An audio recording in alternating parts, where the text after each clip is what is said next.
Amém, queridos? Diz assim a palavra de Deus: mas devemos sempre dar graças a Deus por vós, irmãos amados do Senhor, por vos ter Deus elegido desde o princípio para a salvação em santificação do Espírito e fé na verdade, para que pelo nosso Evangelho vos chamou para alcançardes a glória do nosso Senhor Jesus Cristo. Então, irmãos, estáis firmes e retendes as tradições que vos foram ensinadas, seja por palavra, seja por epístola nossa. E o próprio nosso Senhor Jesus Cristo e nosso Deus e Pai, que nos amou e em graça nos deu uma eterna consolação e boa esperança, console o vosso coração e vos conforte em toda boa palavra e obra. Amém? Podeis sentar, dar uma linda salva de palmas para Jesus.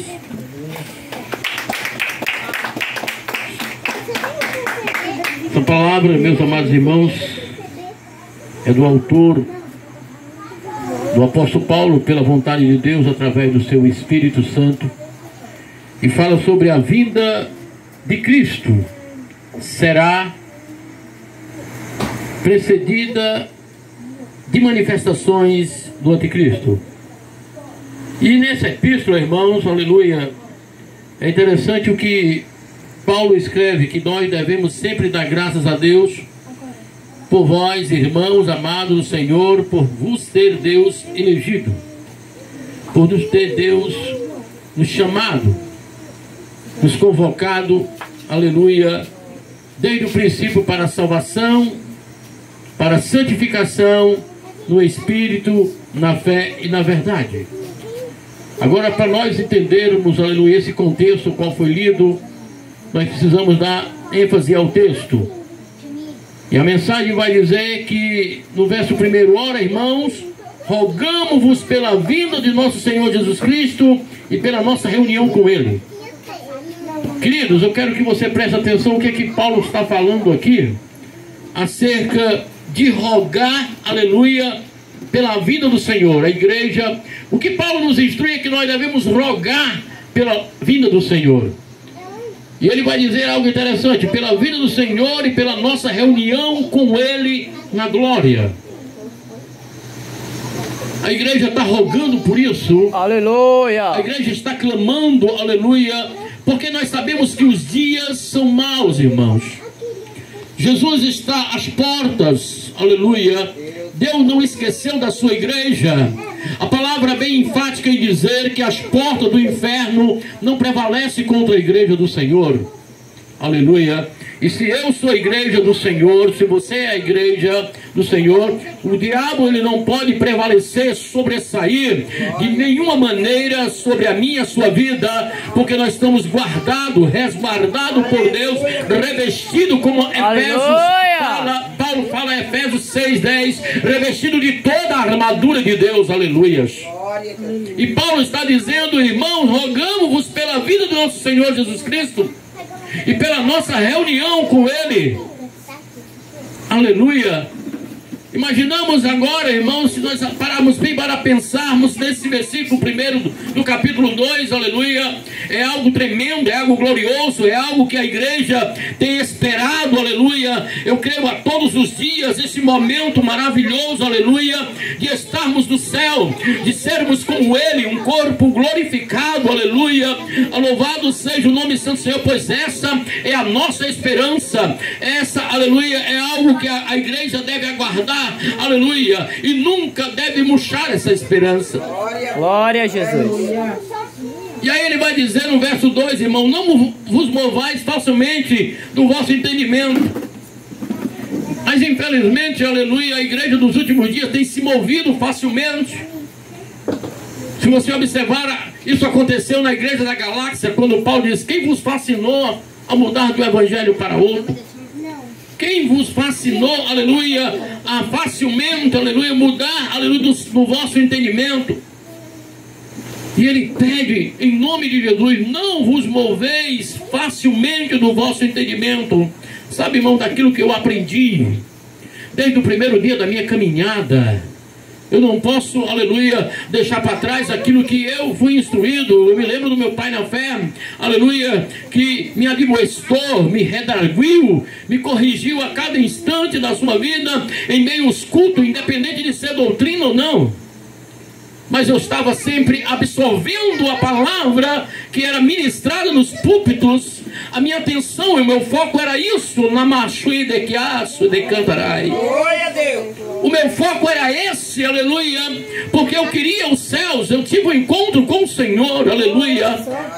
E esse encontro, aleluia, ele tinha que ser perpétuo, ele não tinha que ser, aleluia, mudado ou facilmente mudar o meu entendimento, aquilo que eu tinha aprendido e absorvido. Porque nas temperanças desse mundo, irmão, nós mudamos facilmente daquilo que nós aprendemos. Nós deixamos, aleluia, os velhos costumes, aleluia, como nós aprendemos, porque achamos que nós somos quadrados. Ah, não posso viver não, porque dessa maneira não, o mundo está evoluindo e eu tenho que acompanhar o mundo. Nós não temos que acompanhar o mundo. A Bíblia vai dizer, não vos conformeis com esse mundo e nem com o que ele há, mas renovai-vos pelo entendimento da palavra de Deus. E o apóstolo Paulo está dizendo que não vos movais facilmente no vosso entendimento, nem vos perturbeis, quer por espírito, quer por palavra, quer por epístola, como de nós que se no dia de Cristo estivesse já perto. Sabe o que Paulo está dizendo? Paulo está dizendo assim, olha, nós estamos aguardando esse dia. E eu não posso de maneira nenhuma me mover daquilo que eu aprendi do Senhor. Paulo está dizendo isso para nós, a igreja do Senhor. Precisa entender isso. Nós precisamos, aleluia, chegar num canto como esse, num momento como esse, em uma assembleia como essa, aleluia, verdadeiramente querer, aleluia, aprender um pouco de Deus. Pois Paulo nos instrui a crescer na graça também, mas no conhecimento. É por isso que a Bíblia vai dizer que por falta de conhecimento o meu povo perecia. E aí se move fácil, porque nós não somos arraigados ou firmados na rocha que é Jesus. E é por isso que Paulo está dizendo isso. Ninguém, de maneira alguma, vos engane. Olha o que Paulo está falando. Paulo está dizendo que ninguém vos engane, porque Paulo já sabia que haveria enganadores. E ele já estava nos advertindo acerca desses mal pregadores, obreiros maus, que iria dizimar a igreja, dissipar a igreja do Senhor, desviar o rebanho. E aí Paulo está dizendo, ninguém de maneira alguma vos engane, porque não será assim, sem que antes venha a apostasia. Olha só, Paulo está dizendo que isso vai acontecer. Mas que ele está nos advertindo, ninguém vos engane, não se deixe levar por qualquer vento de doutrina, porque antes de vir a apostasia, vai acontecer o que é apostasia? É largar, é deixar a fé, é largar a caminhada, é esquecer da cruz. Eu posso dizer assim, é olhar para trás e virar estátua de sal.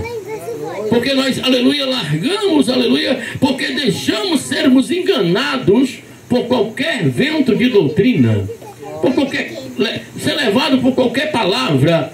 Mas a Bíblia vai dizer que isso é missa que aconteça até que venha antes da apostasia, e se manifesta o homem do pecado, o filho da perdição. Poxa, nós sabemos disso. A Bíblia está nos revelando isso. Isso não é oculto para nós, mas nós somos fáceis de ser levados. E por que a igreja é fácil de ser levada, irmão? Sabe, eu conheço muitas pessoas que saíram do meu ministério porque achavam que eu pregava muito pesado, principalmente nos cultos de doutrina. Alguém dizia para mim, pastor, essa palavra está matando a gente. E eu disse para ele, a palavra de Deus não mata, ela vivifica. Ela é vida e não é morte. E as pessoas saíam. No decorrer dos anos, as pessoas saíam. Sabe como é que se encontra essas pessoas hoje, pastor? Você poderia me perguntar como é que se encontra essas pessoas hoje? Elas se encontram afastadas de Deus, desviadas do Evangelho, esqueceu-se do primeiro amor. A gente se encontra com as pessoas, a gente fala com elas, mas ela não tem mais aquele brilho de Jesus. Mas mesmo assim eu passo por ela e digo: a paz do Senhor, meu irmão, a paz do Senhor, minha irmã. Aleluia, Jesus. Independente dela estar em igreja ou não. Porque a Bíblia me ensina que quando eu chegar numa casa, saudar alguém com a paz. E se porventura tiver um filho da paz naquele lar, a paz pousará sobre ela. Porém, se não tiver um filho da paz, a paz retornará para mim. Então eu não vou perder nada em chegar para você ou na sua casa e dizer: a paz do Senhor, meu irmão, independente do seu credo ou religião. Glória a Deus. Glória. Aleluia. E aí Paulo está dizendo para nós que há de acontecer isso, há de se manifestar. E a Bíblia vai dizer que ele se opõe e se levanta contra tudo que se chama Deus. Então é muito fácil de reconhecer o único. É muito fácil reconhecer, aleluia, o filho da perdição. Por quê, pastor? Porque ele se opõe a tudo que se chama Deus. Aleluia, Deus. E porque eu me deixo me levar pelo mesmo. A igreja não pode, irmãos, é por isso que essa epístola foi escrita. Ela foi para exatamente a gente olhar e dizer: peraí, isso ainda é de Deus. Eu aprendi do meu pastor, ou aprendi na Bíblia quando eu estava lendo. Eu aprendi dessa maneira, e não é dessa maneira que Jesus me ensinou. Não é dessa maneira que o meu líder, o meu pastor, aleluia, o meu professor me ensinou na escola bíblica dominical. Sabe, irmãos, aleluia, é muito fácil de reconhecer. Porque ele vai se opor, ele vai ser contra tudo aquilo que é de Deus. É o oposto. Bendito seja o nome santo do Senhor. No verso 5, irmãos, porque eu estou dando hoje um cultozinho de doutrina, ensinamento da palavra de Deus. No verso 5, a Bíblia vai dizer: não vos lembrais de que essas coisas vos dizia quando ainda estava convosco? Olha o que Paulo está dizendo. Jesus disse para Paulo, ele vai dizer em 1 Coríntios capítulo 11, ele vai dizer: porque eu aprendi do Senhor o que também vos ensinei. Sabe, irmãos, Paulo aprendeu o de Jesus. Mas espera aí, pastor, Paulo não aprendeu do grande teólogo Gamaliel? Sim, Paulo era o melhor estudante da época, pois a Bíblia vai dizer que ele excedia de todos os jovens em conhecimento. Mas Paulo era cheio da lei e não da graça. E agora Paulo, quando tem um encontro lá em Damasco, aleluia, com Jesus, aleluia, parece que Paulo se esvazia do conhecimento da lei, aleluia, e se enche da graça de Deus. Glória a Deus. Aleluia, Jesus. E é por isso que Paulo vai dizer assim: porque eu recebi do Senhor o que também vos ensinei. E Paulo não conhecia o Senhor. Paulo não teve a oportunidade de andar com Jesus, de comer com Jesus, de dormir ao lado de Jesus como os 12. Porque Paulo só veio reconhecer quando o Senhor já estava assunto aos céus. Agora interessante que Paulo vai dizer aqui: não vos lembrais de que essas coisas vos dizia quando ainda estava convosco? E agora vós sabeis o que o detém, para que o seu próprio tempo seja manifesto, porque já o mistério da injustiça opera. Porque já o mistério da injustiça opera. Glória a Deus. E conseguimos facilmente Aleluia. discernir, irmãos, o que é justo e o que é injusto. Se você observar lá no profeta Malaquias, lá nos últimos versículos, ele vai dizer assim: e vereis outra vez a diferença entre o que serve a Deus e o que não serve, entre o justo e o ímpio. Pastor, tem uma diferença, tem que ter uma diferença entre o que serve a Deus e o que não serve, entre o justo e o ímpio. Sabe, irmãos, aleluia, a Bíblia vai dizer que vós sois o sal da terra e a luz do mundo. Então é uma diferença muito grande. Eu que tempero essa terra e é eu que alumio essa terra. E a Bíblia diz que os nossos olhos são como candeia. E se meu corpo está em trevas, todo o meu corpo, se meus olhos estão em trevas, todo o meu corpo está em trevas. Então eu não sou candeia, estou apagado. Agora, a palavra vai dizer que o mistério da injustiça já opera. E quem não sabe que o mistério da injustiça não opera já nesse mundo há muito tempo? Já está operando no meio de nós. Eu não ia trazer essa mensagem, irmão, sabe?